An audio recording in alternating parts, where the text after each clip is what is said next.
at a critical moment, the female police officer behind him intervened in time and smashed the butt of her gun into Daito's head, allowing Nick to narrowly survive.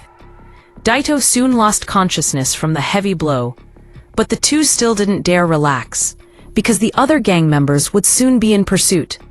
Left with no choice, they fled toward the snow-covered mountains. Trapped in the snowy wilderness, they had to endure a raging blizzard and run desperately to avoid capture, unaware that several gang members had already reached the foot of the mountain. When the female gang member saw that her male partner had died, she was instantly furious, vowing to capture the two alive and make them suffer.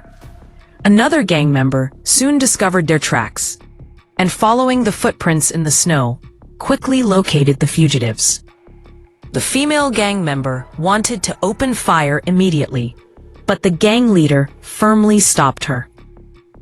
Nick was the only person who knew how to fly the plane. If he were accidentally killed, it could take years to find another one. To avoid losing the huge sum of money, they decided they had to capture Nick alive. Meanwhile, Nick and the policewoman tried to avoid leaving footprints and even stepped into an icy river. But after only a few minutes, the freezing cold left them shivering uncontrollably. With no other option, they returned to a hidden spot, realizing they would be caught sooner or later if this continued. Nick led the policewoman toward an area filled with traps he had previously set. As expected, the pursuing gang member stepped into one of the traps, which pierced his foot.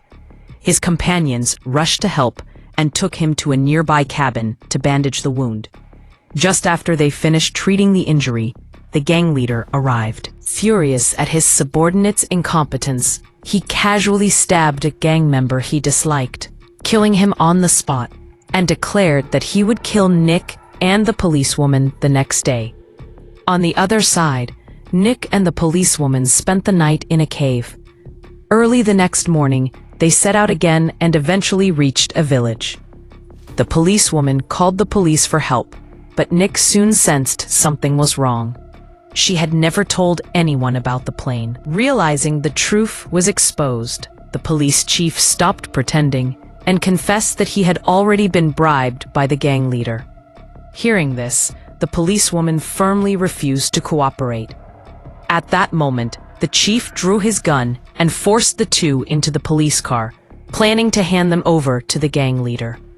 Seeing that the chief had been completely blinded by money, Nick suddenly came up with a clever idea and offered an even more tempting deal. He said that if the chief handed him over to the gang, he would only get 5% of the reward. But if the chief took them directly to the plane's location, the three of them could split the tens of millions hidden inside. The police chief immediately grinned and eagerly asked where the plane was. Nick claimed that a device on his body could locate it. As the chief reached over to search him, pain suddenly struck, causing the car to lose control and flip over. Fortunately, Nick was unharmed. He kicked open the window, grabbed the policewoman, and escaped. Enraged and injured, the police chief tried to shoot them, but in the next second, his head was blown apart by a gunshot. It turned out that during the crash, the gang leader had spotted them through binoculars and led his men in pursuit. Facing the gang's overwhelming firepower, Nick and the policewoman were forced into cover. Just as they were running out of options, Nick noticed the police chief's gun on the ground. Thinking quickly, he took off his jacket and threw it into the air as a distraction, then grabbed the gun and fired several shots, killing one of the attackers. Although successful, Nick was shot in the shoulder. The gang leader then advanced, seeing that Nick still refused to speak and lost his patience. He ordered one of his men to kill the policewoman. The subordinate hesitated. Killing a police officer would expose everything if discovered, so he refused to comply. This enraged the gang leader, who killed him on the spot. Realizing how ruthless the leader was, the remaining man decided to give him a final gift. Knowing the ice beneath them was filled with flammable gas pockets, he lit a flare. In an instant, the gas under the ice exploded, the gang leader was burned alive,